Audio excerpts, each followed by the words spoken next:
بر اساس قانون مبارزه با قاچاق کالا و ارز مصوب سال 1392 شناسه کالا به عنوان زبان مشترک و عامل شناسایی کالا در زنجیره تجاری کشور شناخته می شود. شناسه کالا کدی 13 رقمی است که پس از تکمیل شناسنامه در سامانه شناسه کالا صادر می شود. همچنین در صورتی که کالا دارای شناسه معتبر بین‌المللی مانند GTIN، VIN، ISBN یا سایر شناسه‌های مورد تایید وزارت صنعت، معدن و تجارت باشد و فعالین در زمان اخذ شناسه کالا آن را اعلام نمایند، از این شناسه ها نیز میتوان به عنوان متناظر شناسه کالا استفاده کرد. در هر صورت کاربرد این شناسه به عنوان کلید کد شناسنامه کالا است و با استلام آن از سامانه شناسه کالا اطلاعات کالا در اختیار استلام کننده قرار میگیرد.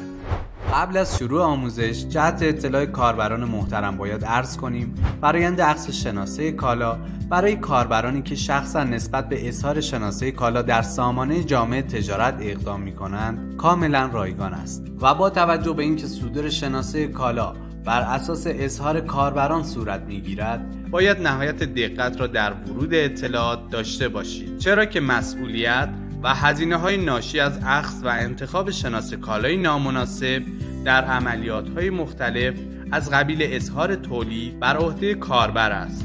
جهت دریافت شناسه کالا برای کالاهای تولیدی پس از بارگذاری صلاحیت و دریافت نقش تاجر حقیقی یا حقوقی باید نقش تاجر را از لیست نقش‌ها انتخاب کنید. با انتخاب نقش تاجر منوی عملیات شناسه کالا برای شما نمایش داده می شود.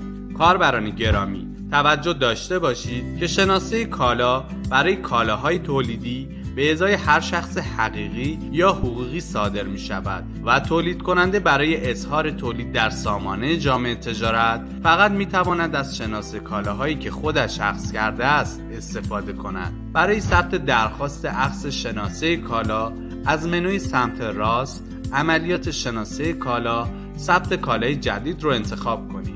ابتدا باید سرفصل کالایی را انتخاب کنید. شما می توانید به چندین روش سرفصل مد نظر رو جستجو و انتخاب کنید. در روش اول می توانید با استفاده از کد و نام سرفصل، کد و شرح تعرفه، کد و شرح آیسیک و نام‌های متناظر سرفصل رو جستجو و انتخاب کنید و در روش دوم باید بر روی گروه کالایی مد نظر کلیک کنید. سپس از پایین صفحه سرفصل مد نظر را انتخاب کنید. در سربرگ انتخاب کدهای بین‌المللی اگر کالا الزام به داشتن GTIN، VIN یا سایر شناسه‌های معتبر بین‌المللی داشته باشد، نوع شناسه بین‌المللی را از لیست انتخاب کنید و مقدار شناسه را تکمیل کنید. در غیر این صورت گزینه فاقد شناسه را انتخاب کنید. لازم به ذکر است در صورت وجود و نصب شناسه بین‌المللی بر روی محصول با تکمیل شناسنامه آن در سامانه شناسه کالا، آن شناسه بین‌المللی متناظر شناسه کالا پذیرفته شده و دیگر الزامی به نصب شناسه صادر شده توسط سامانه شناسه کالا بر روی آن محصول نیست. با این حال کاربران می توانند به صورت رایگان اقدام به اخذ شناسه کالا و نصب بارکد آن بر روی محصولات تولیدی یا وارداتی خود نمایند و در اکثر کالاها الزامی به استفاده از شناسه بین‌المللی وجود ندارد. شماره تعرفه کالا یا HS کد آیسیک و CPC را از لیست انتخاب کنید. در هر سرفصل کالایی انتخاب برخی از طبقه بندی ها اجباری و برخی دیگر اختیاری است که به عنوان مثال در این سرفصل انتخاب HS و آیسیک اجباری و انتخاب CPC اختیاری است. پس از تکمیل اطلاعات بر روی گام بعدی کلیک کنید. واحد شمارش را از لیست انتخاب کنید. در بخش فیلدهای توصیفی اجباری ممکن است دو واحد شمارش را مشاهده کنید. منظور از واحد شمارش اصلی واحد شمارشی است که از قبل به ازای هر سرفصل کالایی در سامانه شناسه کالا تنظیم شده و غیر قابل تغییر است و منظور از واحد شمارش انتخابی واحد شمارشی است که در فرآیند ثبت شناسه کالا و به انتخاب کاربر به ازای هر شناسه کالا ثبت می شود. در صورتی که واحد شمارش انتخابی کاربر با واحد شمارش اصلی یکی نباشد، لازم است کاربر ضریب تبدیل واحد شمارش انتخابی به واحد شمارش اصلی را وارد نماید. کاربران گرامی، توجه داشته باشید به ازای هر نوع بسته‌بندی محصول باید شناسه کالای مجزا اخذ شود و فیلدهایی مانند نوع بسته‌بندی و مقدار یا وزن کالا باید بر اساس نوع بسته‌بندی مشخص گردد. به عنوان مثال فرض کنید یک ویفر شکلاتی با 3 نوع بسته‌بندی متفاوت وجود دارد: بسته تکی 20 گرمی، بسته 6 عددی و بسته 24 عددی.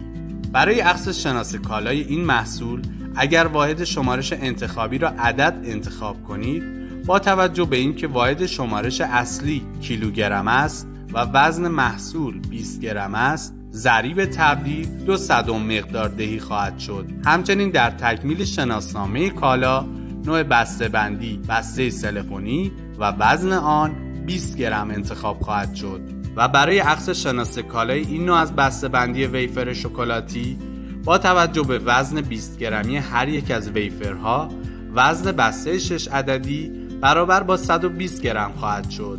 لذا ضریب تبدیل عدد به کیلوگرم در این شناسه کالا برابر با 12 خواهد بود. همچنین نوع بسته‌بندی برای این کالا بسته سلفونی 6 عددی و وزن برابر با 120 گرم خواهد بود. و در انتها برای اخذ شناسه کالای این نوع از بسته‌بندی محصول، ضریب تبدیل برابر با 48 نوع بسته‌بندی برابر با بسته سلفونی 24 عددی و وزن برابر با 480 گرم انتخاب خواهد شد. در این مرحله فیلدهای توصیفی اجباری با توجه به نوع کالا نمایش داده می شود و برای همه سرفصل‌های کالایی یکسان نیست. با انتخاب دکمه ثبت و ویرایش فیلدهای توصیفی اجباری را تکمیل کنید. اگر مقدار مورد نظر بعد از جستجو در لیست مشاهده نشد، باید بر روی درخواست مقدار جدید کلیک کنید و پس از تکمیل اطلاعات گزینه ثبت را انتخاب کنید.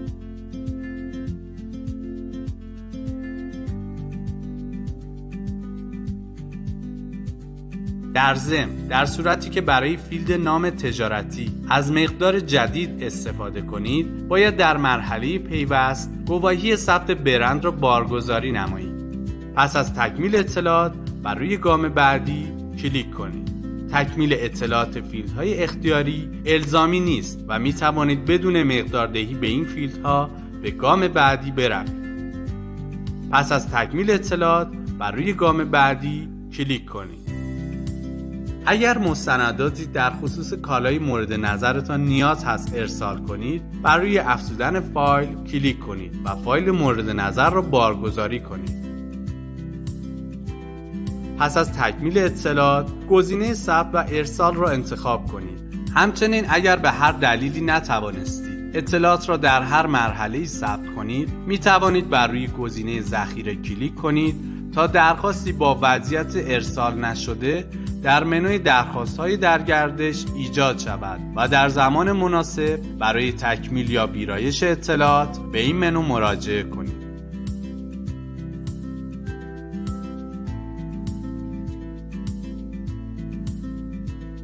در صورتی که برای ثبت اطلاعات کالا از ارزش‌های موجود در سامانه استفاده شده باشد، این درخواست به صورت مستقیم به شناسه کالا تبدیل می شود و برای مشاهده شناسه کالا می توانید به منوی فهرست کالاهای تولیدی مراجعه کنید. اما در صورتی که برای ثبت اطلاعات کالا از مقدارهای جدید استفاده کرده باشید و یا سرفصل کالایی مشمول نظارت باشد، درخواست برای کارشناسان سامانه ارسال می شود و درخواستی با وضعیت در حال نظارت در منوی درخواست‌های در گردش ایجاد می گردد. معانی وضعیت‌های درخواست در منوی درخواست‌های در گردش عبارتند از: ارسال نشده به مفهوم این است که درخواست در زمان ثبت ذخیره شده و به سامانه شناسه کالا ارسال نشده است. دکمه ویرایش را انتخاب کنید و پس از تکمیل اطلاعات درخواست را ثبت کنید. در حال نظارت به مفهوم این است که درخواست با موفقیت ارسال شده و در حال حاضر در کارتابل نظارت است و باید منتظر بررسی درخواست و اعلام نتیجه کارشناس سامانه بمانید. جاری یا منتظر اقدام کاربر به مفهوم این است که درخواستی که پیش از این به کارتابل نظارت ارسال شده است توسط کارشناس‌های سامانه شناسه کالا پاسخ داده شده و منتظر اقدام کاربر است که با انتخاب دکمه ویرایش پاسخ و پیشنهاد کارشناس سامانه شناسه کالا نمایش داده می شود و باید درخواست را ویرایش و مجدد ارسال کنید. رد شده درخواست مورد تایید نمی باشد و باید با توجه به پیغام کارشناس سامانه در بخش علت رد درخواست اقدام به ثبت درخواست جدید کنید. خب همانطور که پیش از این نیز اعلام شد، شما می توانید با مراجعه به منوی عملیات شناسه کالا و انتخاب فهرست کالاهای تولیدی، فهرست شناسه کالاهای تولیدی اخذ شده را مشاهده کنید. برای مشاهده کاتالوگ هر شناسه کالا بر روی گزینه کاتالوگ کلیک کنید و اطلاعاتی که در زمان درخواست شناسه کالا از شما دریافت شده است در این بخش نمایش داده می شود. در بخش‌های قبل توضیح داده شد نصب شناسه کالا برای کالاهای دارای بسته‌بندی الزامی است. پس برای نصب شناسه کالا باید بارکد شناسه کالا را که در کاتالوگ آن قابل مشاهده است دانلود و بر روی بسته‌بندی کالا نصب کنید. همچنین در صورتی که پیش از این یکی از انواع شناسه‌های بین‌المللی معتبر بر روی کالا نصب شده است و در زمان اخذ شناسه کالا این شناسه را اعلام نموده اید، بارکد این شناسه در کاتالوگ کالا نمایش داده می شود و این شناسه معادل شناسه کالا در نظر گرفته خواهد شد. پس در این حالت نیازی به نصب بارکد جدید صادر شده توسط سامانه شناسه کالا بر روی بسته‌بندی محصول نیست.